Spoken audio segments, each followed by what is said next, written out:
Bonjour à tous. Cette fois-ci, nous retrouvons notre charmante Laetitia, prof de Pilates. Laetitia, oui. Bonjour. Bonjour. Comment te sens-tu? Je sais que c'est une épreuve pour toi J'adore parler en public, oui. de jouer ce jeu-là. On a mis du temps à trouver une date, hein, oui. Donc je suis contente. Pas de la mauvaise volonté. Pas de la mauvaise volonté, mais voilà.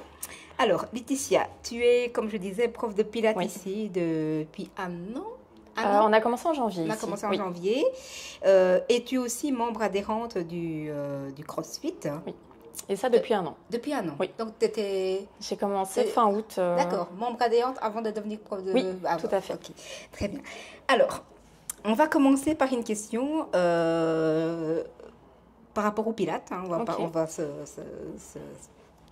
tourner autour de ça et puis après on passera à l'autre Laetitia. Ok. Donc, tu fais du Pilates depuis combien de temps? Alors, c'est un peu particulier parce que j'ai découvert le Pilates assez tard et je l'ai découvert dans un but de donner cours. Dans le sens où j'ai rencontré une prof de Pilates avec qui je faisais des disciplines aériennes plutôt. Oui. Et elle ouvrait son studio à Wavre et m'a demandé si je pouvais donner des cours. Dans un premier temps, je n'étais pas formée en Pilates, donc c'était plutôt des cours de renforcement musculaire, stretching, mobilité. Et elle recherchait des profs de Pilates. Et moi, je me suis dit que j'allais tester le Pilates parce que c'est vrai qu'au début, le Pilates, on se dit un petit peu que c'est une discipline très douce, très calme, qui ne travaille peut-être pas beaucoup, qui ne demande pas beaucoup d'efforts. Et je me suis dit, je vais quand même essayer parce que c'est vrai que ça a une sacrée tendance et on en parle beaucoup. Et je préfère me faire mon avis plutôt que d'avoir les préjugés. Oui. Et j'ai été en fait super surprise de voir que ça travaillait autant et que moi, sportive depuis toujours, j'ai pu avoir du mal en commençant cette discipline et que j'ai eu autant de courbatures et que j'ai autant senti certaines parties de mon corps en sortant. Et tu le sais. Je ris parce que c'est bien, ça me fait du bien de l'entendre. Voilà. Et en fait, je trouve que quel que soit le background sportif, le Pilates, s'il est bien fait vraiment un effet énorme et travaille vraiment en profondeur. Oui. Et donc, en essayant, je me suis rendu compte que c'était en fait une pratique qui était censée être complémentaire à tous les autres sports. Parce que c'est quelque chose, pour moi, c'est du basique, c'est un travail de fond qui est essentiel pour tous les sports qu'on peut pratiquer. Oui. Et donc, j'ai commencé à en faire un petit peu et à m'intéresser à toutes les formations qui étaient possibles. Ouais. Et donc, j'ai pratiquement commencé à me former en même temps que j'ai commencé à pratiquer. Et ça va faire, je me perds un peu dans les années, mais à mon avis, ça fera bientôt 2 ans. D'accord. Mais tu dis que tu étais déjà une sportive à la base. Oui. Ça veut dire que tu pratiquais quoi comme sport avant? Alors, moi, j'ai fait un petit peu de tout. En étant jeune, j'ai fait beaucoup de natation, j'ai fait de l'escalade, j'ai fait 10 ans d'athlétisme. Spécialisée dans les lancers du poids, lancer du disque. D'accord. Puis j'ai arrêté en 2e ou 3e année d'UNIF. Oui. Là, j'ai continué à faire du sport pour moi. J'allais en salle, je me renforçais, j'allais un petit peu courir, j'ai un petit peu exploré. Et puis, une collègue m'a fait découvrir la pole dance. Oui. Et, on en parlera plus tard. Oui. Et là, j'ai tout de suite accroché parce que ça... mais déjà, ça demandait des compétences... physique et de force qui moi me plaisent. Je viens de l'athlétisme, des lancers, donc j'aime bien tous les sports de force et qui demandent un certain effort. Mais en même temps, ça alliait aussi quelque chose qui était en tout cas complètement inconfortable pour moi, qui était plus l'aspect artistique et l'aspect grâce et beauté, on va dire, visuelle. Et donc j'ai tout de suite accroché avec ma collègue. Je me suis lancée en 2020, parce que c'était juste après le Covid. Et depuis, j'ai continué les sports aériens. Je réfléchissais à ta question initiale, parce que je suis partie dans mes... Oui, mais je te ramènerai au moment que je... Et donc pole dance, puis j'ai commencé aussi le cerceau aérien. D'accord, oui. Et puis Pilates. Et puis il y a un an, j'ai découvert le CrossFit parce que j'avais envie de refaire un sport qui bouge un peu plus. Et qui était proche de chez moi, tout simplement parce qu'avec la vie active, le boulot, il me fallait quelque chose de simple et d'accessible. Et donc, j'ai découvert ici la boxe. Et voilà. Je vais rebondir sur ce que tu as dit. En fait, je me questionne parce que je me dis, tous les sports que tu as cités, c'est des sports très garçon manqué. Oui. Hein? Et tu es passé de l'autre côté, le côté très féminin, très très fluide, très... Et donc, c'est assez étonnant que tu passais de tout ça à Pilates, à quelque chose qui est... Et en même temps, j'ai appris récemment que tu étais signe vierge, donc j'ai compris un peu le côté rigueur, discipline. Finalement, tu retrouves ce côté-là dans le Pilates, parce que c'est finalement un sport de contrôle de tout. Tout à fait. Et ma question suivante... tu l'as répondu. C'est bien, c'est très bien. Moi, je me souviens effectivement la première fois que j'ai suivi le premier cours de Pilates, parce que moi, je l'ai fait de manière... pas parce que j'avais envie de m'amuser, parce que c'était vraiment... Je savais que c'était un travail de fond, comme je disais, la ceinture abdominale, et que moi, j'en ai besoin par rapport à mon amputation. Mais je ne pensais pas du tout souffrir autant pire que au CrossFit, quoi. Je me dis, c'est quoi ce délire? Mais je me demandais si le fait de te voir porter parfois des poids hyper lourds, est-ce que c'est le Pilates et le pole dance qui t'aident finalement? Parce que je me demande si est-ce que c'est lié au fait que tu as des abdos, le travail qui a été fait au niveau de la ceinture abdominale qui te permet et la maîtrise aussi de ton souffle? Je pense que ça vient plus de l'athlétisme où j'ai vraiment dû apprendre à me connaître.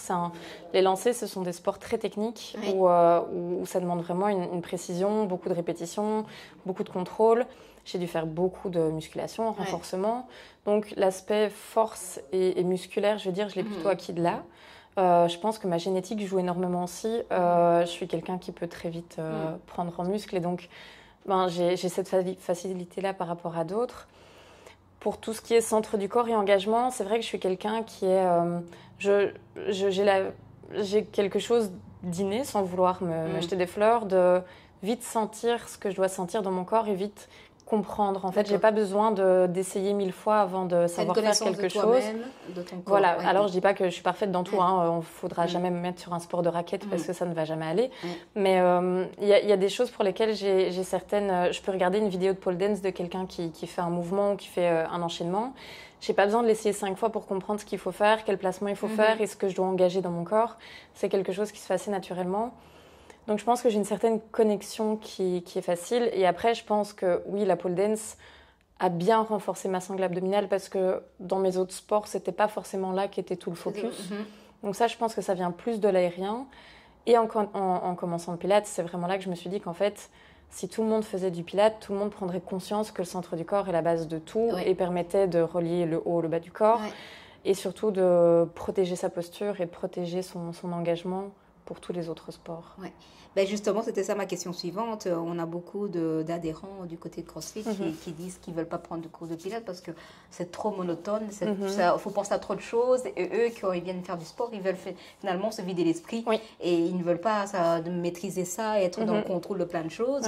Et finalement, je me demande ce qu'on pourrait leur dire parce que maintenant, à partir du mois d'octobre, il y a une autre formule qui fait que le Pilates sera compris. Tout à fait. Donc, c'est pour pousser les gens à essayer avant de se dire automatiquement ben non, c'est pas mon truc.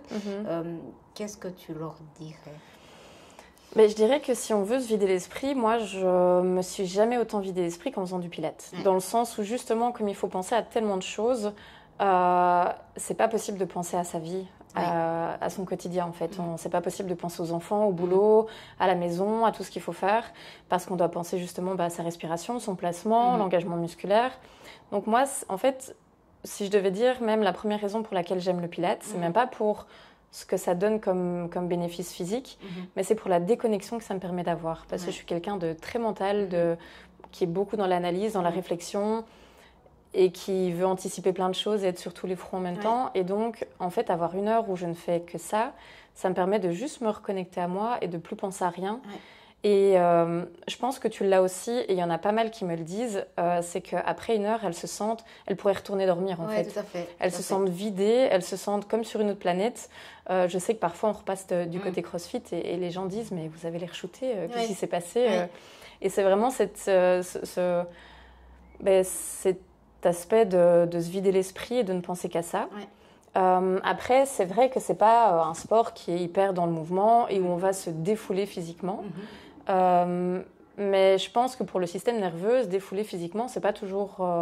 je vais pas dire que c'est toujours bon, mais ça fait du bien aussi d'avoir une pratique qui est peut-être un peu plus douce pour le système nerveux et qui permet un peu de recharger ses batteries et d'alléger un petit peu tout ça. Tout à fait. Et ça n'empêche, comme je le disais tout à l'heure et comme tu le disais aussi, on se sent travailler. Oui. Alors, au Pilates, justement, ce qui est même un peu comique, c'est que au moins on le fait correctement, au moins on va se sentir. Ouais. Au plus on va avoir l'habitude, on va savoir ce qu'il faut engager, au plus le lendemain va être douloureux. Quoi. Oui, tout à fait. Mais j'avais une autre aussi remarque, parce que parfois le samedi, je fais 10 heures et à 11 heures, je vais à l'Irox. Et je me rendais compte en fait que que le Pilate m'aide beaucoup à respirer, à mieux respirer. Oui. Parce que moi, j'ai tendance à bloquer ma respiration et à plutôt pas inspirer, plutôt respirer mais pas inspirer. Oui. Et en fait, je me rends compte que parfois, on fait tellement mal. Et quand je sors de là, j'ai la tête qui tourne tellement que j'ai appris finalement à respirer mieux et à contrôler ça. Alors que je me dis, mais finalement, j'ai pas l'impression d'avoir... j'ai pas l'impression d'avoir fait quelque chose de difficile au niveau cardiaque ou cardio, mais je sors de là, je dis, mais j'ai la tête qui tourne tellement que c'est l'oxygénation. En fait, on n'a pas l'habitude, les personnes qui ont l'habitude, même comme moi, de respirer assez vite, en thoracique et pas profondément, on n'apporte peut-être pas assez d'oxygène au cerveau et au reste du corps. Et en fait, justement, au Pilates, où on vient prendre de grandes respirations profondes, par le nez, enfin d'une certaine manière, ça permet d'oxygéner autrement. Et encore la semaine dernière, une personne m'a dit en sortant, j'ai la tête qui tourne, j'ai la nausée, qu'est-ce qui se passe? Et je dis, c'est simplement la respiration, tu es venu oxygéner autrement ton corps. Il n'a pas l'habitude, donc ça donne un petit... Et donc oui, je pense que ça permet aussi d'une part d'avoir un meilleur engagement, mais aussi d'apprendre à respirer et prendre le contrôle et de pouvoir penser à ce qu'on fait d'un point de vue physique et de penser à sa respiration, étant donné qu'on doit combiner les deux en Pilates. Et conscientiser un petit peu son corps aussi. Oui. Le Pilates est un peu à la mode en ce moment. Hein. J'en ai l'impression que tous les jeunes en parlent, parce que j'ai la fille de mon amie, déjà que je vais offrir ça comme cadeau d'anniversaire, qui me dit, moi je vais aller au Pilates, j'ai vu ça passer sur Instagram, ça fait maigrir le Pilates. Je dis, je suis pas sûre qu'on ait les mêmes informations. Je dis, ça fait travailler, mais je suis pas sûre que j'ai pas l'impression de maigrir quand je... Mais donc, est-ce que c'est vraiment ça fait maigrir le Pilates? Ça va pas être le sport qui va faire perdre 15 kilos en quelques mois, ça c'est un fait. Par contre, ça va, d'un point de vue, si on veut affiner un petit peu, ça va aider parce que, d'une part, on va avoir un meilleur maintien du centre du corps. Donc, on va pas avoir le ventre qui est relâché avec le nombril qui pousse vers l'extérieur. On engage le transverse, donc la couche profonde des abdos, qui permet de maintenir les organes vers l'intérieur. Si on arrive à justement conscientiser, savoir l'engager, ça permet d'avoir un ventre qui va être plus maintenu et on va venir chercher un affinement de la taille. Je pense que ça va être une des choses les plus visibles. Mais ça va aussi permettre de potentiellement avoir une meilleure posture. Qui dit meilleure posture, dit aussi meilleure allure. Alors, en effet, sur la balance, ça ne changera peut-être pas des masses, mais ça va avoir une meilleure allure visuelle parce qu'on va se tenir plus droit, les épaules plus en arrière, on ne va pas être enroulé, tout racrapoté et tout arrondi. Par contre, ça reste une pratique sportive où on vient chercher un engagement musculaire, donc on va quand même se renforcer un minimum de manière très douce. On ne porte pas de charge, donc c'est vraiment différent. Mais il y aura quand même un renforcement musculaire, et qui dit renforcement musculaire dit aussi potentiellement perdre un petit peu de poids au fur et à mesure des pratiques. Et est-ce qu'on allonge aussi la silhouette? Parce qu'on tu travailles beaucoup le fait qu'on doit se tenir droit, mais aussi, moi j'ai cette sensation que j'ai l'impression que je m'allonge, peut-être ma mais tête, justement, je pense que c'est ça, c'est une histoire de posture, de te tenir plus droit, d'avoir un meilleur maintien. Après, comme on vient chercher tout ce qui est muscle profond, tu as peut-être aussi une meilleure stabilité dans ton corps. Ça vient affiner de l'intérieur un petit peu. Donc pour moi, c'est pas tellement... on va pas chercher un renforcement musculaire pour faire grossir le muscle, entre guillemets, mais plutôt chercher un raffermissement et un affinement du corps. Et tu crois que c'est pour ça que c'est un sport qu'on renvoie plutôt vers la femme que vers l'homme? C'est quand même un sport qui est plus pratiqué par les femmes que les hommes. Oui, ça clairement. Je pense que non, ça c'est une histoire de mentalité. Ça paraît pas très viril de faire du pilates. Oui. Donc je pense qu'il y a un peu d'ego et de social qui joue là-dedans. Ouais. J'ai l'impression. Oui. Après, je pense aussi que comme on ne vient pas chercher justement ce caractère de se défouler et de pousser de la charge ou ce genre de choses, ça attire peut-être plus les femmes qui ont peur de prendre en muscle, de soulever des charges, de se faire mal. Et ça fait plus élégant, plus raffiné, plus dans...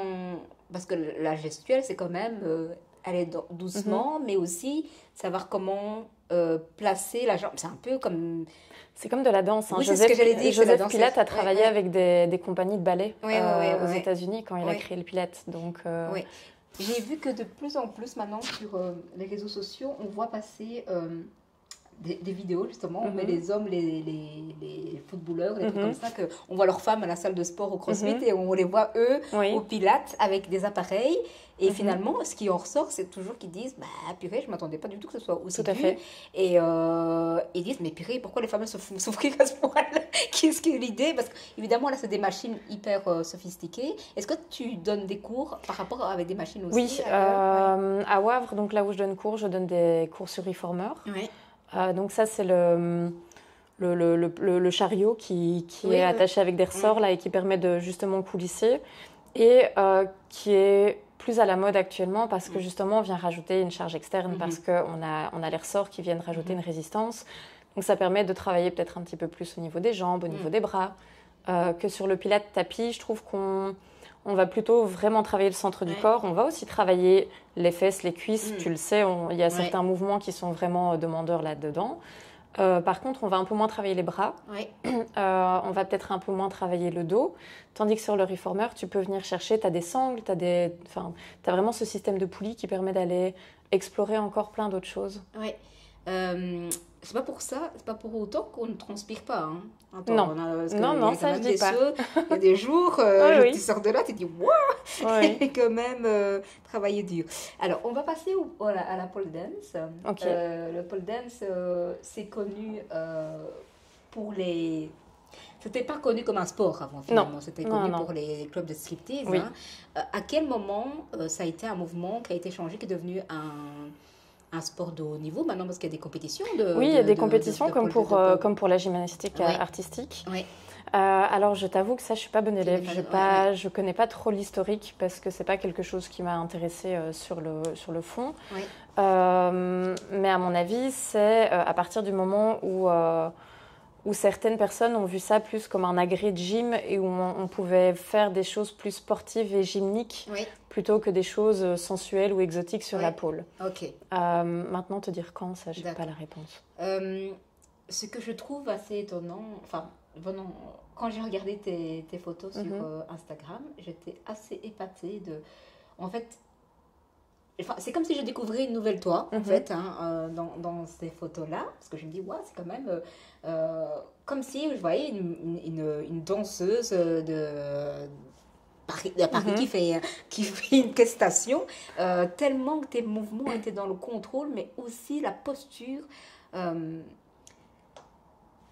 très raffinée, très posée, et c'est comme si la Laetitia que je connaissais qui fait du crossfit et qui donne cours de pilates, vous avouez que je l'avais dit à toi, mais que j'ai commencé à t'apprécier à partir du moment où j'ai commencé à suivre tes cours de pilates parce que je trouvais que tu n'étais pas quelqu'un d'avenant. J'avais du mal à entrer en lien avec toi. Donc si vous me trouvez froide, venez en pilates. Peut-être qu'elle est marrante, elle est sociale, et là j'ai découvert en fait une partie de toi. Je me dis, mais en fait, c'est ça, en fait, c'est quelqu'un qui exprime toute sa personnalité à travers... des mouvements, comme si tout ton corps était ton visage, que ça montrait toute ta palette de personnalité à travers ça. Je dis, quand même, c'était pas... Je ne m'attendais pas... Je savais qu'on m'avait dit que tu faisais du pole dance, mais je ne savais pas à quel point c'était fait avec un raffinement, une grâce, une élégance. Et puis en même temps, je me dis... Mais vu que c'est quelqu'un qui est dans la maîtrise, dans le contrôle, dans la rigueur, dans la discipline, ben, finalement, toutes les filles qui sont danseuses classiques ne sont pas des filles élégantes, elles apprennent. On leur apprend à avoir une posture, on leur apprend à avoir des gestes ralentis. Et je me dis, finalement, si j'avais, si j'analyse ça, je me dis, ben, oui, finalement, c'est sa personnalité, quoi. En fait, elle exprime sa personnalité à travers son corps, parce que c'est vraiment une discipline qui correspond à sa personnalité, mais qui... Enfin, bref, je sais pas comment exprimer tellement ça. J'ai tellement été surprise par ça. Et moi, j'ai été surprise par ton retour la dernière fois. Donc, j'en ai parlé à 2 copines juste après. Et elles m'ont dit, en fait, c'est vrai, Letty, ta première impression, je vais pas dire qu'elle est froide, mais elle est assez neutre, en fait. T'es un peu poker face sans vraiment être poker face. On sait pas trop ce que tu exprimes. Tu parais très fermée dans ta bulle. Mais par contre, ton corps exprime d'autres choses que ton visage n'ose peut-être pas exprimer. Oui, tout à fait. Oui, comme une sorte de pudeur, mais qui est là dans la pratique de ton sport. Disparaît, je sais pas comment. Et même dans les photos, hein, je me dis, si on photographait que ton corps, on aurait tout l'expression. Enfin, ça exprimerait totalement qui tu es. Bref, je te fais des compliments, je sais pas ça te mettre. Tu pratiques ça du côté de Bruxelles depuis combien de temps? Alors non, moi j'ai commencé à Wavre en 2020. Oui, en 2020. Pendant la période de Covid. Donc j'ai très vite arrêté, étant donné qu'on était reconfinés. Donc j'ai appris plutôt avec une de mes collègues chez elle, qui avait une pôle chez elle. Et ensuite, on s'est remis, je pense que les cours ont repris, à mon avis, au printemps-été 2020. Et depuis, en effet, j'ai pas arrêté. J'ai eu des périodes... Je suis devenue prof aussi de pole dance. Et j'ai eu une année où j'ai donné énormément de cours. Je pense qu'en plus de mon temps plein de salarié, je donnais 10 heures de cours par semaine, donc tous les soirs pratiquement je donnais cours, le week-end aussi, ce qui m'a un peu empêchée de pratiquer pour moi, et ce que j'ai repris l'année passée. Et ici cette année, c'est vrai qu'à nouveau, malheureusement avec les travaux à Bruxelles, c'est un petit peu compliqué, donc j'ai plus forcément le temps d'aller toutes les semaines, 1 à 2 fois par semaine pour pratiquer pour moi. Donc là, c'est un petit peu ralenti, mais donc j'ai pratiqué, je pense, 3 ans facilement, vraiment de manière très régulière. Et depuis, c'est un petit peu les montagnes russes. Et tu peux nous expliquer en quoi ça consiste quand tu commences la pole dance? Tu travailles quels muscles et comment malheureusement, en fait, les cours de pole, ça dure entre 1 heure, 1h15. On n'a pas le temps de faire beaucoup de renforcement. On essaye d'en faire un petit peu, surtout dans les niveaux débutants, parce que justement, on a tout type de profils qui viennent à la pole. Il ne faut pas croire que c'est uniquement des filles qui sont déjà musclées et très légères qui font de la pole. Il y a des personnes il y a des filles de 16 ans comme des femmes de 55-60 ans. Il y a des personnes plus fines, des personnes un peu plus rondes. Et ce que je trouve vraiment chouette dans cette pratique, c'est qu'il n'y a pas de regard sur le physique de la personne. Donc ça, je trouve que c'est super bienveillant. Donc pour toutes les personnes qui n'osent pas par rapport à ça, je trouve qu'il ne faut vraiment pas avoir peur parce qu'il n'y a pas, on ne se sent pas jugé. Donc ça, c'est une chose.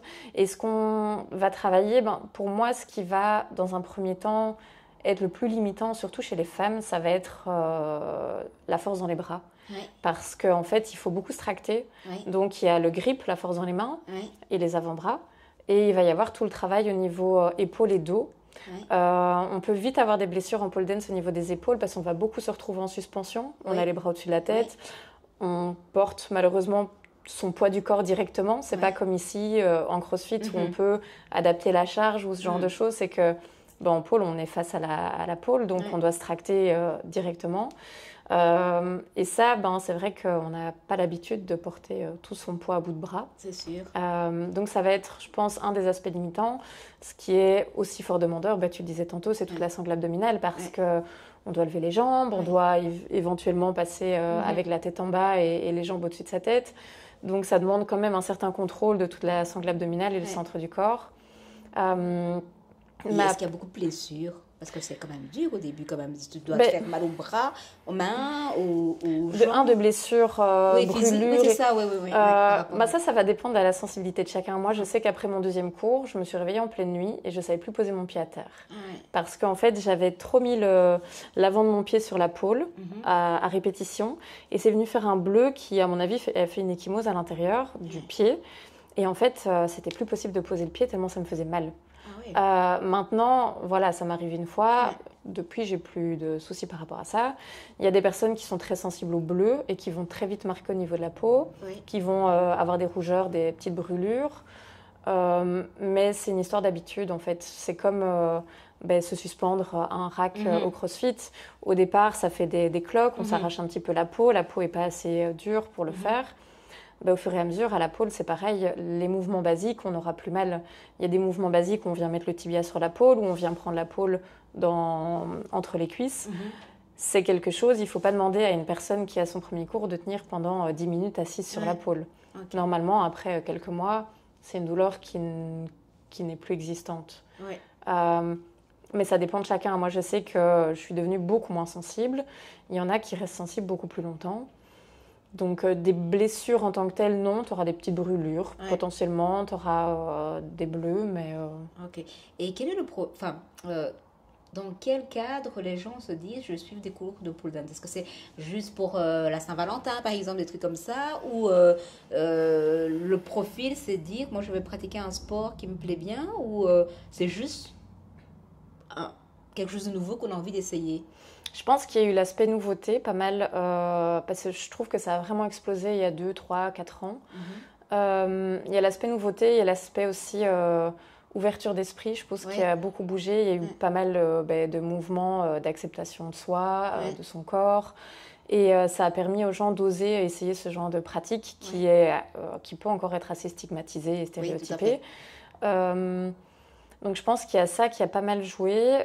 Il y a l'aspect aussi ludique parce que tu tournes autour d'une barre, tu montes comme un petit singe, tu peux vite... Et puis c'est un sport que tu fais en général entre copines aussi, donc c'est très drôle. T'es pas seule, en général tu partages ta pôle avec quelqu'un, donc tu te retrouves vite en binôme à avoir des accroches avec quelqu'un. Et en général tu commences par faire une initiation, tu demandes une séance d'essai en fait. Ou alors il y a des séances aussi un peu comme le Bring a Friend ici où c'est des séances duo à partager pour justement faire connaître la discipline à quelqu'un. Donc voilà, mais je pense que ce qui a vraiment fait monter la pôle, c'est cet aspect nouveauté, l'aspect artistique et sport en même temps, l'aspect acceptation de soi. Et il y a beaucoup de filles qui essayent en se disant je n'ai pas confiance en moi, elles sont un peu pudiques, elles sont un peu peur, je ne vais pas dire peur, enfin si, peur de l'image qu'elles rejettent et ne se sentent pas bien dans leur corps. Et il y a pas mal de filles comme ça qui essayent la pôle et qui justement, à qui ça fait un bien énorme. Ah, ça, je n'avais pas du tout pensé à cet aspect que ça travaillait l'estime de soi. Si, parce que justement, en fait, comme... Alors, je dis pas que c'est pas ouvert aux hommes, mais c'est comme le pilates, c'est beaucoup plus féminin qu'autre chose. Donc, tu te retrouves dans un groupe de 8, 10, 12 filles qui, en fait, se stimulent les unes les autres, s'encouragent. En fait, pendant que les autres, certaines se reposent, d'autres sont sur la pôle en train de faire les enchaînements, en train de faire les figures. Et il y a tout de suite ce « oh, waouh, c'est bien, bravo, trop bien, t'as réussi ». Il y a cet encouragement constant, en fait. C'est pas le... elle y arrive, moi j'ai pas réussi. Tu vois, il n'y a pas cette comparaison, la critique. C'est vraiment beaucoup d'émulsion. Et ça permet vraiment un grand élan de solidarité et ça booste vachement l'estime de soi parce que toi, tu vois pas l'image que tu renvoies. Mais en voyant ce que ça provoque chez les autres et les compliments que tu reçois ou les cris ou les bravos, les applaudissements... Ça booste l'ego, quoi. D'accord. Et combien de temps il t'a fallu, toi, pour maîtriser parce qu'il y a des postures, il y a des différentes postures. C'est des figures, c'est ça. Des figures, comme le hip-hop, un peu comme le... Enfin, je veux dire... Oui, ou comme la gym, ou comme... comme le yoga. Combien de temps, toi... est-ce que tu t'es donné un objectif quand tu as commencé ça, ou tu t'es juste dit, moi, je veux faire ça pour m'amuser au départ, je vais apprendre, ou c'était juste, tu t'es vraiment dit... Je sais que ça va travailler ça et je veux le faire pour ça. Moi, je l'ai commencé vraiment pour m'amuser au départ parce qu'il faut savoir que dans ma période d'athlétisme, j'étais vraiment dans un mode compétition, faire des championnats. J'avais comme ambition de faire des championnats d'Europe, de vraiment rester là-dedans. Et j'ai arrêté du jour au lendemain parce que ça ne m'allait plus.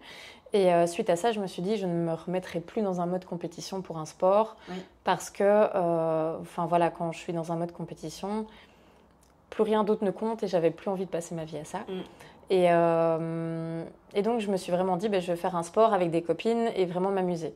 Sauf qu'évidemment, on ne peut pas chasser le naturel. Donc, je suis très voilà, je suis très compétitrice. Je n'ai pas fait de compétition de pole, mais c'est vrai que je me suis vite prise au jeu de vouloir réussir à faire certaines figures, certains placements, certaines transitions. Mais pendant 2 ans, je pense, 2 ans et demi, ça a été un peu le cas. Et puis, en pole, hein, tu changes de... Enfin, tu n'es pas toujours avec la même prof. Ouais.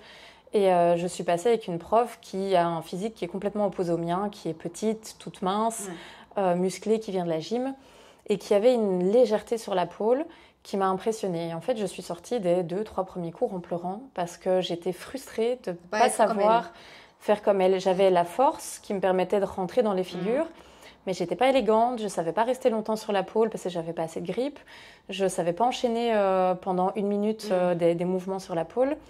Et je me suis vraiment dit, ça m'a vraiment mis une claque en me disant, ok, en fait, je faisais de la pole, mais je ne faisais pas vraiment de la pole non plus. Pas de la pole, en tout cas, comme j'ai envie de savoir la faire.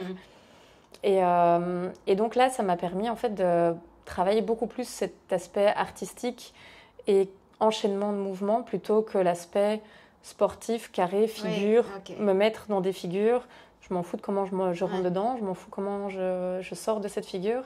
Mais vraiment se dire, ok, je vais chercher l'artistique et la beauté du début à la fin. Dès que je touche la pole et que je monte sur la pole, ça doit être net, propre, beau, élégant. Ouais. Et quand j'en sors, c'est pareil. Quand ça travaille ta féminité, quoi. Voilà. Ce côté, l'aspect voilà, féminine, c'est ça.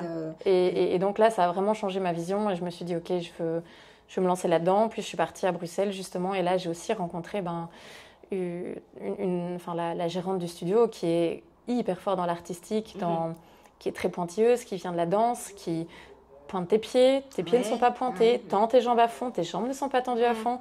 Et là, à nouveau, ça te challenge, ça te titille. Et là, ça te permet d'aller chercher vraiment plus d'élégance et plus de grâce. D'accord. Ok, donc c'est vraiment pratique. Là, c'était pas... Est-ce que tu retrouves des points communs entre le Pilates, le CrossFit et la pole dance? Comme tu le disais, la respiration est importante dans les trois pour moi, parce que quand tu fais un mouvement, tu dois savoir quand respirer et comment. L'engagement du centre du corps, Pilates et pole, je dirais que oui. CrossFit, c'est un peu différent parce que parfois, il faut justement gonfler au niveau ventral pour protéger, ce que j'ai beaucoup de mal à faire parce que moi, j'ai tendance à vouloir rentrer et à vouloir gainer. Mais en dehors de ça, tout ce qui est aspect plus contrôle, conscience du corps, donc savoir ce que je vais travailler, ce que je suis censée ressentir, et respiration. D'accord. Et le cerceau aérien, comment est-il arrivé? Parce que finalement, est-ce que ça se suit Pilates, pole dance et cerceau, ça va tous les trois en fait, ils vont ensemble. Hein. Ça demande pas vraiment? Oui, en fait, le cerceau est devenu un agrès du milieu aérien. Il vient pas du même milieu que la pole. Comme tu le disais, la pole, ça vient plus des clubs de striptease à la base. Oui. Le cerceau, ça vient plutôt du cirque. C'est une discipline plus de cirque au départ. Oui. Les sports aériens voulant se diversifier, le cerceau s'est introduit, le tissu aérien. Il y a aussi tout ce qui est spirale aérienne. Il y a des flying poles, donc des pôles qui sont suspendus, qui ne sont pas attachés au sol. Il y a plein d'agrès, un peu comme en gym, qui se sont rajoutés. Et avec ma collègue, justement, on s'est dit, tiens, on fait de la pole depuis... moi, j'en faisais depuis 1 an. Il y a une initiation de cerceau, on essaierait bien, parce que ça a l'air différent, ça a l'air chouette. Et on a essayé, et moi, j'ai accroché. Je me suis dit, ok, c'est sympa, ça me permet de pratiquer 2 choses différentes, 2 agrès différents, ça varie. Et donc, j'ai accroché aussi. C'est un peu différent dans le sens où l'agrès n'est pas attaché au plafond et au sol. Et ça tourne beaucoup plus. Donc, pour moi, ça demande même encore un contrôle qui est différent de la pole et qui est vachement complémentaire, et je trouve que ça amène un esprit un peu plus ludique que la pole, à mon sens, en tout cas. Parce que je me dis, moi, j'ai découvert ça Pink, qui est une des chanteuses, qui fait ça carrément dans ses concerts. Elle chante en même temps. Oui, et je me dis, mais punaise, comment elle arrive à maîtriser sa respiration? Parce que quand même, ça demande du souffle de pouvoir chanter et tourner en même temps, quoi. Et donc, je me dis, ouais, c'est quand même... quand j'ai vu que tu faisais ça, je me dis, je vais lui poser la question. Finalement, comment on peut arriver à respirer et chanter en même temps pendant qu'on tourne? Moi, je trouve ça magnifique. Hein. Je n'ai pas encore essayé de chanter pendant que je... T'as pas encore essayé de chanter? C'est vraiment... Ça vient du côté des Russes, ça, ce côté... je sais que ça vient du cirque, hein, mais je trouve que c'est souvent les... Non, pas du tout. Pas du tout, pas forcément. Non, pas forcément. Ouais, c'est une maîtrise. Tu penses un jour aller travailler dans un cirque? Non, pas forcément non plus. Je ne sais jamais. Alors, on avait parlé, à un moment donné, il y avait, il y avait des gens qui voulaient faire la pole dance ici chez Astérion. Je sais que Florence était motivée à rassembler le nombre de filles qui voulaient faire ça. Où s'en est finalement ça? Alors, le projet tombe pas à l'eau du tout. C'est juste qu'il faut trouver le meilleur moyen de l'intégrer au sein d'Astérion. D'un point de vue surtout logistique et structure physique, dans le sens où il faut un espace qui permette de placer les pôles, qui ne demande pas non plus 30 minutes d'aménagement en début de cours et en fin de cours. Et qui permet d'utiliser la salle autre à des moments aussi, exactement. Parce qu'il n'y a pas ça. Voilà, exactement. Donc, on y réfléchit toujours, c'est toujours dans les plans, mais là on cherche juste comment faire ça au mieux pour que ce soit confortable pour tout le monde en fait. Tout à fait, il faut les mettre au plafond et les faire descendre quand on court et les laisser en l'air quand Il y a plusieurs moyens. Il y a des pôles que tu fixes au plafond et que tu viens reclipser à chaque fois contre le plafond. Il y en a que tu enlèves, tu le mets dans un coin de ta salle et puis tu les remets quand on a besoin. Tu as plusieurs tactiques. Options. Alors, on va venir à toi. Ok. J'ai vu que tu avais fait, en regardant ton Instagram, j'ai vu que tu avais fait des études d'ingénieur civil. C'est ça, oui. Que tu étais diplômée. D'ailleurs, c'est la première fois que je t'ai vu avec du rouge à lèvres. Je me dis, ah, quand même. Ça va, oui. Et je me demandais comment tu arrivais à prendre ce réseau d'ingénieurs civils. D'ailleurs, je ne sais même pas c'est quoi qu'est-ce qu'il fait un ingénieur civil. Je saurais toujours pas te le dire. C'est une question que j'ai longtemps posée à tout le monde autour de moi en secondaire, mais que fait un ingénieur civil? Et on ne m'a jamais répondu de manière claire et précise, parce qu'en fait, ça te permet de faire tellement de choses que tu peux pas le mettre dans une case. Tu peux pas dire un ingénieur civil fait telle ou telle chose. Tu sors de là, tu peux travailler dans le secteur médical, tu peux travailler pour le secteur ferroviaire, pour la mobilité, pour le pharmaceutique, pour... Mais oui, c'est ça, à un moment donné, j'avais vu une vidéo de toi à l'hôpital. Je me dis, mais qu'est-ce qu'elle fait à l'hôpital? Elle n'est pas médecin. Et je me dis, mais qu'est-ce que c'est de ça? Mais est-ce que tu as pris ce chemin-là parce que tu étais douée dans certains domaines à l'école, dans certaines matières, et que tu t'es dit, on va s'orienter vers ça? C'est ça, donc moi, j'ai toujours eu un attrait pour les maths et les sciences. Comme on en a déjà discuté, moi j'ai un grand cœur pour les animaux. Je me suis dit, je vais faire vétérinaire. Là, mes parents ont eu une réflexion pertinente qui est que quand tu es vétérinaire, tu vas plus souvent voir des animaux malades que des animaux en bonne santé. Connaissant mon petit cœur, je me suis dit que c'était peut-être pas la meilleure chose à faire pour être heureuse dans la vie. Donc j'ai laissé tomber. Je me suis dit, pourquoi pas médecine? Et là, je pense que c'est mon caractère vierge qui a besoin de sécurité qui me suis dit... Faire 6 ans d'études, ne pas être sûr d'avoir un numéro, une amie, ne pas être sûr de pouvoir faire la spécialisation que je veux. Est-ce que je veux vraiment me lancer là-dedans? Non. Alors, qu'est-ce que je fais qui peut me laisser des portes ouvertes? Parce que je ne sais pas encore ce que je veux faire exactement dans la vie. Et mon papa m'a toujours dit, en fait, fais ingénieur civil parce que ça te permet de faire tout ce que tu veux dans la vie. En plus, en tant que femme, les femmes sont très peu représentées dans le secteur. Quand tu sortiras de là, tu auras d'office un métier, tu auras toujours d'office une belle place, tu ne devras pas chercher pour être engagée quelque part. Il avait raison parce que en mars de ma dernière année d'UNIF, je signais déjà mon contrat. Tu travailles dans la même boîte depuis? Et je travaille dans la même boîte depuis. Donc c'est vraiment l'attrait pour les maths et les sciences qui m'a lancée dans ce secteur. D'accord. Et ton boulot consiste en quoi alors? Alors actuellement, je suis, à chaque fois que je le dis, c'est un petit peu, je suis project manager dans une entreprise de consultance dans le domaine de l'IT, donc tout ce qui est informatique et technologie. Donc on fait du développement software, on développe des applications, des sites web. Et comme c'est quand même vachement à la mode, on travaille avec tout ce qui est intelligence artificielle. Donc on fait des missions de consultance auprès de clients en tout genre, des petites moyennes entreprises comme des grosses corporates, pour voir comment on peut intégrer l'intelligence artificielle dans leur vie tous les jours. comment on peut les aider au quotidien pour faire leur travail de manière plus confortable, plus rapide, avec une meilleure qualité. Oui. Donc ça, c'est le but de la boîte. Moi, je suis donc project manager, ce qui veut dire que je suis en charge, enfin, je reçois des clients, donc je suis en charge d'un client.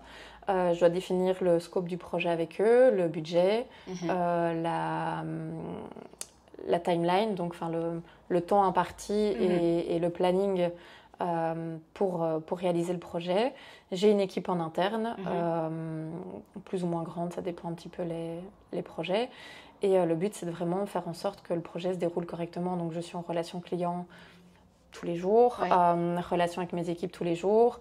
Je m'assure que tout soit fait correctement, que tout le monde travaille dans un confort suffisant aussi. Donc voilà, c'est beaucoup de management relationnel. Oui, c'est ça, ce que j'allais dire, c'est beaucoup de management. Et c'est ça que je me faisais la réflexion quand tu disais que tu es une personne qui s'adapte assez facilement. J'avais suivi une formation qui s'appelait la process communication, avec des profils différents. Donc, on travaille dans une société avec le travailleur-man, le performateur, attendez, il y avait donc le rêveur, il y avait l'empathique, il y avait le rebelle, il y avait le travailleur et le performateur, je pense qu'il y avait ça. Et en fait, ça disait qu'on avait chacun une base pour pouvoir... on les a tous, les six profils, on les a tous. Mais à un moment, on a une base qui est celle-là, et quand on doit communiquer avec son équipe, qu'on doit se mettre à la base de l'autre, se mettre au niveau de l'autre, parce que manager, finalement, c'est pas manager tout le monde de la même manière, mais c'est s'adapter à chaque personne et de pouvoir se mettre à son niveau-là, même si nous, c'est pas notre niveau. Et je trouve que c'est la chose la plus compliquée dans le management. Oui. C'est de se dire, ça, c'est pas mon profil, ça me parle pas du tout. Moi, je suis plutôt comme ça, comme ça, comme ça. Mais cette personne-là, pour qu'elle comprenne les choses, je dois me mettre à son niveau, à sa manière de penser. Et je trouve que c'est ça le truc le plus épuisant dans le management. Si tu veux bien le faire, en tout cas, si tu veux bien faire ton travail comme il faut et pousser ton équipe à avancer, à s'améliorer, ben, finalement, c'est ça qui te bouffe le plus d'énergie surtout moi en étant une introvertie de nature, donc moi tout ce qui est interaction sociale à longueur de journée, j'aime bien, mais c'est quelque chose qui me fatigue nerveusement parce que c'est pas quelque chose qui est naturel et confortable pour moi non plus. Je suis pas non plus, je vis pas dans une bulle, qu'on s'entende. Mais du coup, oui, mais en même temps, je trouve que c'est ça qui est beau dans ce métier et qui est challengeant. Si on devait tout le temps faire la même chose de la même manière, ça perdrait de son charme. Et c'est ça, les interactions humaines, en fait, c'est de pouvoir s'adapter au monde et aux personnes qu'on a en face de nous. Je dis pas que je suis parfaite, mais c'est vrai que c'est quelque chose que j'aime bien aussi. J'ai aussi une certaine sensibilité et perceptibilité des personnes. Je ressens... Je dis toujours que je suis une éponge émotionnelle parce que je ressens assez vite quand quelque chose ne va pas dans une pièce, quand il y a des tensions, quand quelqu'un n'est pas bien, ce qui porte parfois à défaut parce que ça m'impacte assez vite. Mais ça me permet aussi de voir comment je dois me comporter avec les gens à un instant T, si je peux être un petit peu plus pushy, si je dois être un petit peu plus douce, si je dois un peu moins demander, si je peux me permettre d'aller plus loin. Et moi, c'est quelque chose que j'aime bien. Si je pouvais ne faire que ça, je ne ferais que ça, même si ça me fatigue et qu'à la fin de la journée, je suis épuisée, quoi. Et c'est une compétence qui te permet aussi d'être une bonne coach. Parce que finalement, c'est aussi une question d'adaptabilité, de sentir les gens, de savoir un peu sur quel niveau. Parce que quand on vient pour la première fois au Pilates, tu te poses toujours la question, est-ce qu'il y a des soucis de santé? Est-ce qu'il y a des choses qui ne vont pas? Et tu réexpliques de A à Z comme si c'était... Donc du coup, nous, on réapprend tous les jours. Finalement, on réapprend le premier Je dis jamais deux fois la même chose, donc au moins tu l'entends. Tout à fait. Et donc, je trouve que finalement, ça t'apprend... ça t'apporte aussi dans ton métier de coach tous les jours, de savoir manager une équipe, d'être une question d'adaptabilité. Oui, et je pense que c'est pas un hasard non plus que je sois manager. Enfin, en tout cas, avant d'être manager, j'étais simplement un développeur ou data scientist ou AI engineer, comme on veut l'appeler. Et quand je suis devenue manager, je me suis vraiment beaucoup plus épanouie et je me suis retrouvée à ma place parce que, en fait, c'est quelque chose que j'ai toujours eu, je pense, cette affinité déjà de transmettre. De un peu prendre soin des gens, faire en sorte que les gens se sentent bien. J'ai envie d'apporter... En fait, je ne sais pas faire quelque chose qui n'a pas de sens et qui n'apporte pas quelque chose à la société, au monde, peu importe à qui, mais qui n'apporte pas quelque chose et qui n'a pas de sens. Et donc, c'est vraiment là que je me retrouve. C'est au Pilates, ça a apporté du bien-être et que les gens se sentent bien par après. À la pôle, c'est de voir les filles qui réussissent, qui ont des étoiles dans les yeux et qui sont fières d'elles, qui s'acceptent.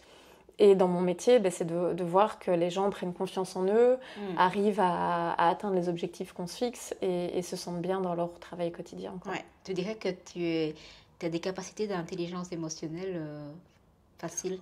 Je ne vais pas le dire de moi-même parce que c'est toujours difficile de juger. De donner des compliments. Merci.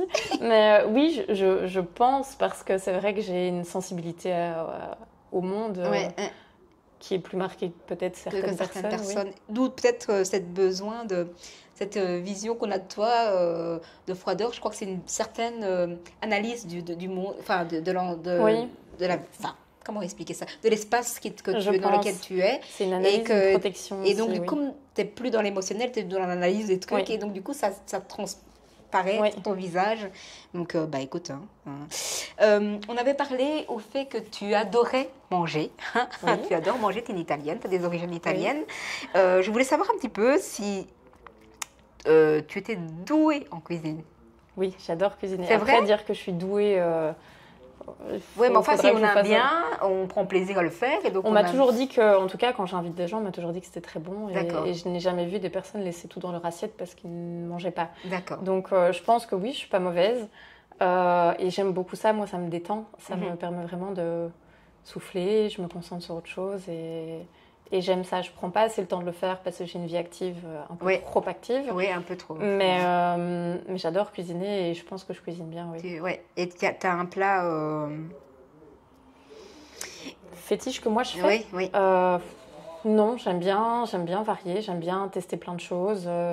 En général, j'ai du mal à suivre les recettes parce que j'aime bien faire à ma sauce et tester plein de choses. Donc, non, pas vraiment. Tu penses que c'est une manière aussi d'être créatif, d'être dans la cuisine? Parce que est-ce que tu présentes, est-ce que tu es quelqu'un qui va prendre le temps de présenter ça comme esthétiquement le plat ou ça dépend.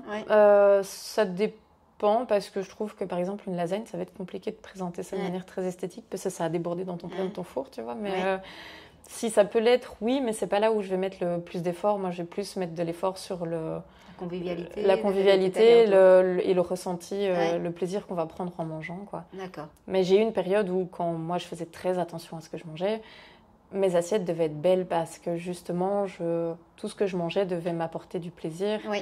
Et donc, je disposais mes fruits avec des petites tranches bien placées, c'était esthétique, c'était beau. Okay. C'est un peu passé, ça. D'accord, ok. C'est ce que je vais te poser comme question. Est-ce que, du coup, tu as une hygiène alimentaire assez stricte par rapport à tous les sports que tu fais? Est-ce que tu t'es dit, il faut surtout pas que je prenne de poids ou que j'en perde parce que... le métier que je fais de coach, que ce soit Pilates ou pole dance, ça demande quand même... Enfin, toi, tu dis que non, parce qu'il y a des profils différents dans le pole dance, donc il n'y a pas besoin de surveiller, parce qu'il ne faudrait pas que les gens pensent que je dis qu'il faut avoir un corps svelte pour pouvoir faire de la pole dance. Mais quand tu es prof, quand même, il y a une image à renvoyer par rapport aux cours que tu donnes. Jamais moi je vais aller chez une coiffeuse qui a des cheveux en pétard et qui n'est pas bien coiffée. Donc, oui, j'entends, mais je pense que par exemple pour la pôle, c'est plus l'image que tu vas projeter en exécutant que ton image corporelle, enfin ton image physique. Oui. Parce que justement, moi, une des meilleures profs que j'ai eues ici récemment est quelqu'un qui n'a pas le profil athlétique par excellence, mais pourtant elle a une grâce innée sur la pôle, elle est très belle quand elle pôle et elle fait des mouvements que même moi je ne sais pas, je sais pas faire non plus parce qu'elle connaît tous les placements et qu'elle a vraiment une aisance à le faire. Pour ce qui est de l'alimentation, il faut savoir que ça a été fort les montagnes russes ces 30 dernières années pour moi, l'alimentation. Quand j'étais petite, je mangeais rien. Les légumes, les fruits, les fruits oui, mais les légumes, il ne fallait pas m'en parler, quoi. Je mangeais de la sauce tomate et ça se limitait peut-être à ça. Ensuite, vers mes 20 ans, j'ai voulu reprendre un petit peu soin de moi quand j'ai arrêté l'atelier. Et là, je suis vraiment un peu passée de... je mange aucun légume à je mange plein de légumes et je suis super stricte dans mon alimentation. Donc là, pendant un an, j'ai vraiment été très carrée et je ne m'autorisais rien. Et après, j'aime les animaux. J'ai vu trop de choses qui se passaient mal dans le milieu de l'élevage enfin de l'élevage. Et j'ai décidé de devenir végétarienne.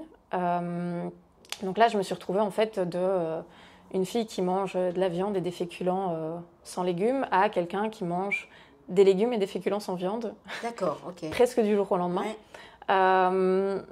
Et donc là, ça fait 6 ans, je pense que je suis végé maintenant. J'ai arrêté la viande il y a 6 ans et le poisson il y a 5 ans. Donc, mis à part ce régime-là, je veux dire, je ne suis pas très stricte dans mon alimentation. Je pense que j'ai une hygiène alimentaire qui est très correcte. Je ne mange pas de fast-food, je mange pas... j'ai pas de biscuits chez moi, mais c'est pas pour autant que je vais m'empêcher de prendre un dessert au resto, que quand je suis invitée quelque part ou qu'on m'offre un cookie, je vais pas le manger. Okay. Je suis assez ouverte, mais je vais toujours faire en sorte que ce soit dans le contrôle quand même. Ok. Ouais, ça, le contrôle est toujours ton mot favori. Oui, mais par contre, quand je suis en vacances en Italie 10 jours, là, je t'avoue, le contrôle n'existe pas. Mais voilà, il y a des moments à tout. Il y a des moments à tout. Oui, parce que tu avais dit quand tu étais partie dans les pôles, dans les Pouilles. Tu sais, je ne vais jamais réagir. Pourtant, tout le monde part là-dedans. C'est oui, tout à la mode. J'ai dit que la 10e personne du CrossFit qui est partie là-dedans. Tu disais aussi... on avait parlé des animaux, que tu es la Brigitte Bardot des animaux, hein, que tu as un chat, deux chats. Oui. Je n'ai vu qu'un, moi, sur Instagram. T'as pas bien regardé. Ah mince, alors ils se ressemblent de trop et bon. Non, il y a un siamois et un tigré, ils se ressemblent pas. Oui, non, pas un yeux bleu, un yeux vert. Mais j'ai vu que tu avais perdu aussi un petit chien. Oui, donc j'avais un chien, j'ai eu un chien en étant très jeune qui a vécu 17 ans, donc il était chez mes parents. Mais, j'avais vu que... mais j'ai eu aussi un lapin, des hamsters, des poissons. Ah oui, tu es très portée animaux. Perroquet, voilà. Donc Brigitte Bardot, c'est pas un Moi, si je pouvais vivre dans un refuge et recueillir tout ce qui passe dans la rue, je le ferais, quoi. Et qu'est-ce qui te plaît ces animaux? C'est que c'est pas des gens qui... C'est pas des... Dis-moi ce qui te plaît chez les animaux, parce que je n'arrive pas à formuler la phrase. Je sais pas, je pense que c'est aussi l'innocence de l'animal. L'animal ne fera pas de mal à l'homme. Ne calcule pas, c'est pas quelque chose de calculé, c'est... Oui, c'est pas, tu vois, c'est pas vicieux, c'est pas sournois, c'est... Pour moi, un animal, c'est innocent, c'est un peu, je ne vais pas dire pur, mais ça ne te fera pas de mal pour le plaisir de te faire du mal. Et justement, les animaux dépendent tellement, enfin en tout cas les animaux domestiques dépendent tellement de l'humain, et je trouve que l'humain ne le rend tellement pas assez à l'animal, que moi c'est quelque chose qui me touche assez quand tu vois la fidélité qu'un chien peut avoir envers son maître. Ben, c'est quelque chose d'assez incroyable parce que sa vie tourne autour de l'humain. Et je trouve qu'en fait, ce pourquoi je suis devenue végétarienne, c'est que je me dis que j'ai perdu mon idée en commençant ma phrase. La sensibilité, d'arrêter de manger de la viande. Oui, en fait, c'est le fait qu'ils n'ont rien demandé à personne et que l'homme lui-même est parti. Alors, je dis pas que tout le monde doit être végétarien. Loin de là, on est des chasseurs-cueilleurs de base. Mais de base, on était des chasseurs pour le fait de la survie. Maintenant, on est des chasseurs pour le plaisir. On consomme trop de viande. On consomme trop de poissons, on fait de l'élevage intensif justement pour répondre au plaisir de monsieur et madame. Et c'est là que je trouve que c'est devenu abusif parce que c'est plus dans le besoin, mais c'est vraiment dans le plaisir et dans la luxure. Et que ces animaux n'ont rien demandé, sont maltraités, sont élevés dans des conditions qui ne sont pas dingues, sont amenés dans des abattoirs dans des conditions qui ne sont pas dingues. Et moi, c'est quelque chose qui, une fois que j'ai pris conscience de ça, je n'ai pas pu couper en fait. Je n'ai pas pu revenir en arrière et me dire c'est pas grave. C'est ça, ferme les yeux et... C'est ça, celui que je mange n'a pas suivi les mêmes traitements. Peut-être que oui, peut-être que non, j'en sais rien. Mais je pense que ce que j'aime, oui, chez l'animal, c'est vraiment la connexion que ça peut avoir à l'homme et l'innocence qu'il y a derrière et le partage que tu peux avoir. Je pense qu'on ne se rend pas compte si on n'a pas cette sensibilité-là, mais on peut partager quand même pas mal de choses. Voilà, moi, j'ai un de mes chats, c'est un chien-chat, c'est un pot de colle. Enfin voilà, il me donne de l'amour et il m'en demande énormément. Ça peut paraître très bateau, mais pour moi, c'est comme un enfant, quoi. Donc, Ok. J'essaye de me connecter à cette information-là.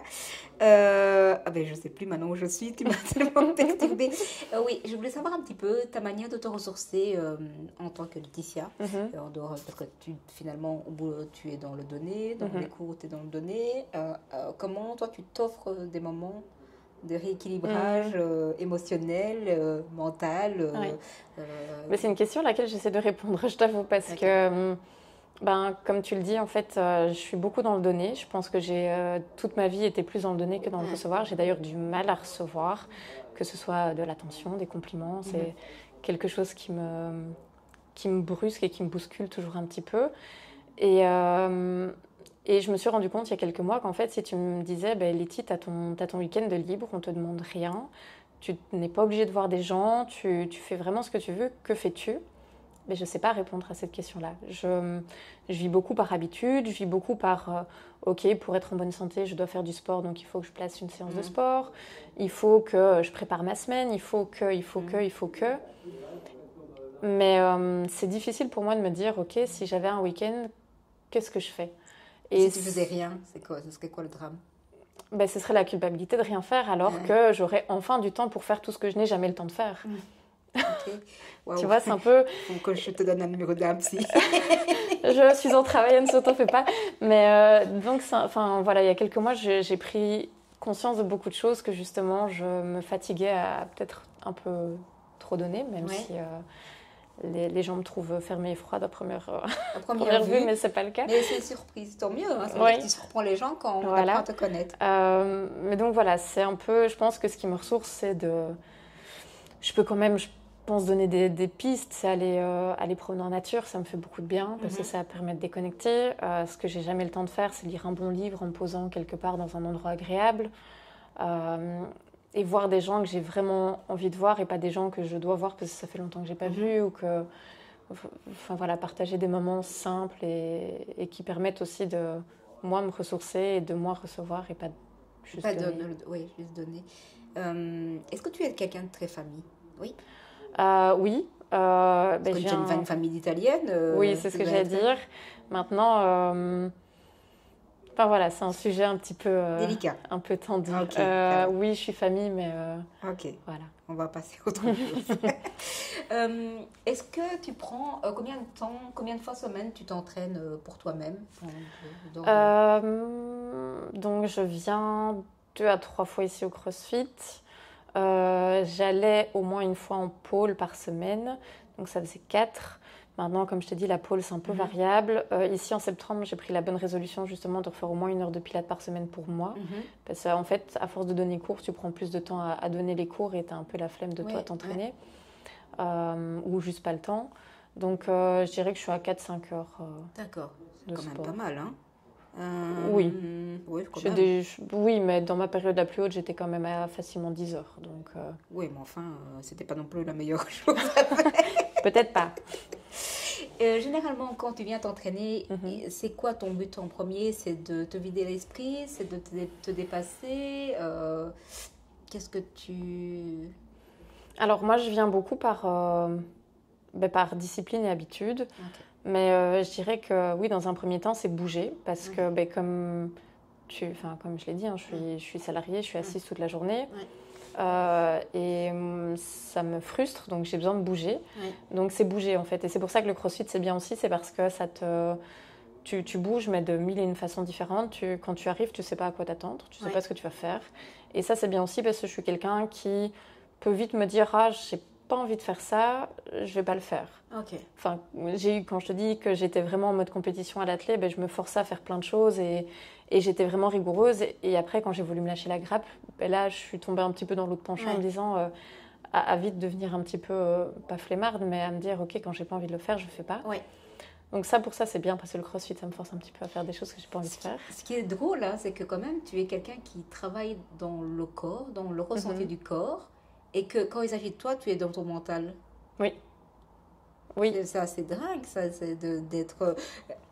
Il faut écouter votre corps, t'es dans ça toute la journée, et quand j'entends parler, je me dis, mais en fait, quand il s'agit d'elle, c'est toujours je suis dans la suranalyse tout le temps, de s'auto-critiquer en disant, tu fais pas assez, nanana, et que finalement...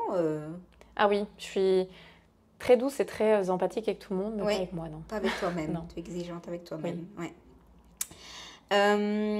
Parlons de voyage. Oui. Tu es quelqu'un qui aime beaucoup voyager. Oui. Est-ce que tu es comme tous les Italiennes qui adorent retourner chaque année en Italie? Non. Moi, justement, j'aime bien aller tout le temps dans des destinations différentes. Ok. Je pense que ça vient du fait aussi que je n'ai pas énormément l'occasion de voyager parce que je travaille, que je n'ai pas des jours de congé à tire-larigot. Et donc, en fait, j'ai envie d'à chaque fois profiter pour découvrir de nouvelles choses. D'accord. Découvrir de nouvelles cultures, de la nouvelle nourriture. Oui. J'aime beaucoup visiter quand je pars. J'aime pas me mettre dans un transat et ne pas bouger pendant 3 jours. Moi, j'ai vraiment besoin de visiter, de me balader en ville, de voir à quoi ça ressemble. D'accord. Et donc, t'es quoi? T'es une voyageuse sac à dos ou quand même il y a un milieu confort, tu vas quand même à l'hôtel ou tu vas chez l'habitant? Je dirais que c'est entre les deux. Je peux très bien être sac à dos pendant 2-3 jours. Maintenant, il me faut quand même un minimum de confort, mais je ne vais pas réserver un hôtel 5 étoiles. Quoi. Donc, moi, j'ai beaucoup voyagé en Airbnb. Ouais. J'ai eu des bonnes surprises, comme des très mauvaises, donc ça dépend. Je dirais que c'est moyen. Okay. J'ai pas besoin de luxe, mais j'ai pas besoin de... Je pourrais très bien aussi partir demain, passer une semaine en van et camper en plein milieu des montagnes. Comme les manouches, quoi. On va dire ça. Je dis toujours ça à ma copine. Tu parles vacances de manouche, toi, avec ta caravane. Quel est jusqu'à présent, le plus beau voyage que tu as fait?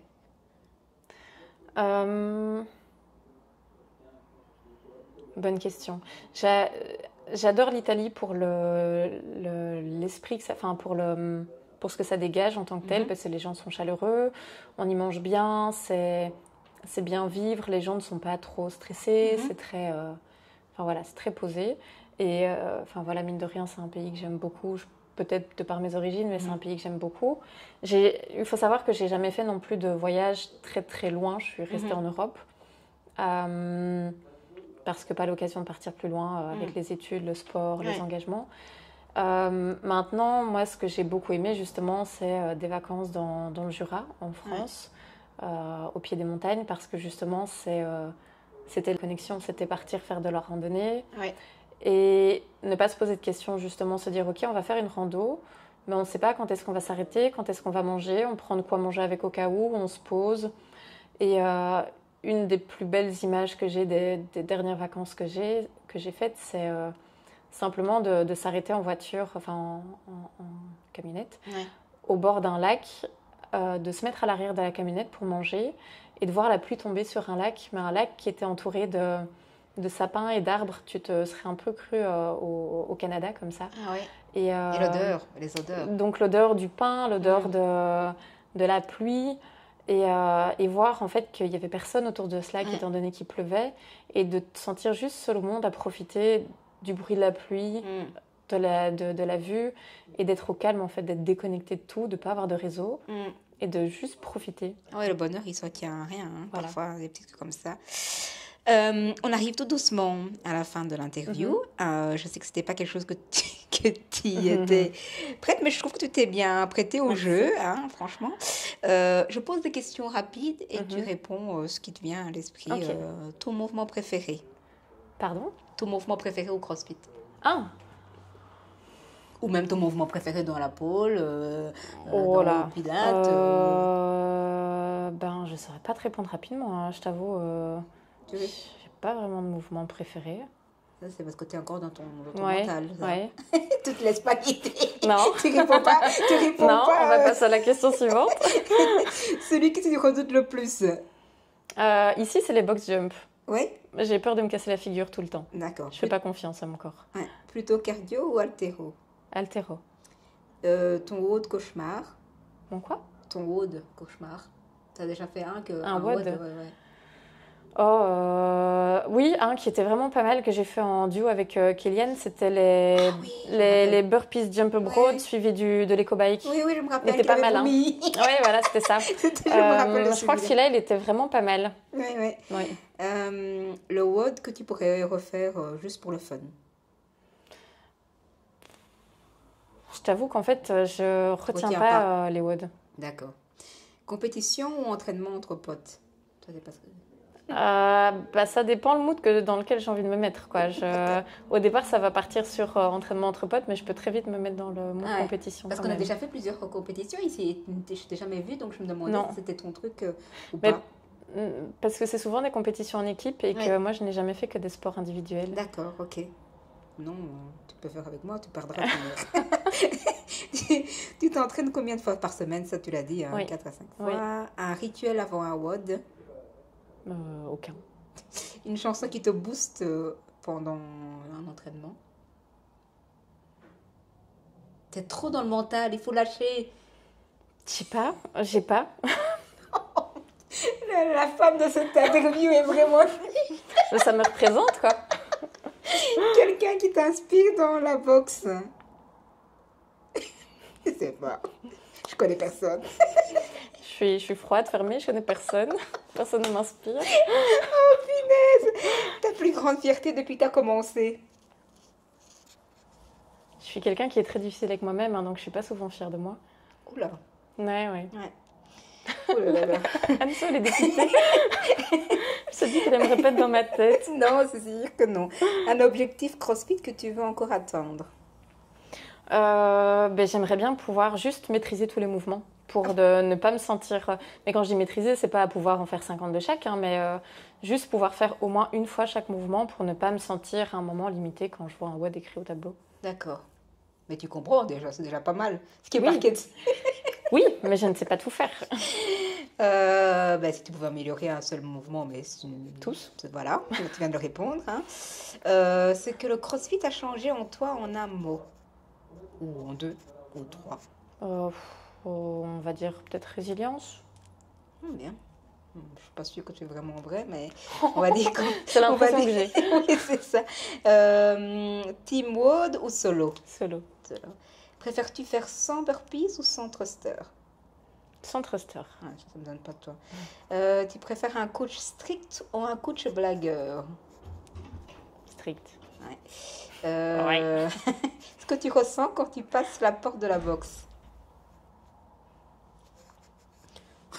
Rien du tout, c'est vide dans ma tête. Je sais pas, je dirais qu'il y a quand même un aspect communauté qui est quand même pas mal marqué. Ouais. Voilà, on a fini l'interview. Okay. C'était vraiment catastrophe. Mais non, c'était vraiment horrible. Oh, juste avant, tu me disais que je m'en étais bien sortie. Mais oui, mais j'aurais dû attendre la fin de ce truc pour te dire ça. En tout cas, merci d'avoir joué le jeu. J'ai trouvé ça sympa d'apprendre à te connaître un peu mieux et j'espère que ça a aidé la communauté aussi à mieux te connaître et à pouvoir venir te parler, même s'ils ont j'ai peur pas fait de toi. Encore plus peur, oui. Tu sais qu'on dit au bureau, on me dit parfois que je fais peur. Hein. Oui. Ouais. Mais en même temps, tu joues bien ton rôle de manager. Hein. Non, je fais peur à mes managers aussi. Ça va aller. Ils n'oseront pas te virer quand ils vont. Non, ne va pas. Ils m'apprécient trop pour ça. Merci beaucoup. Avec plaisir. Et à la prochaine. Salut. Bye. Au revoir. Au revoir.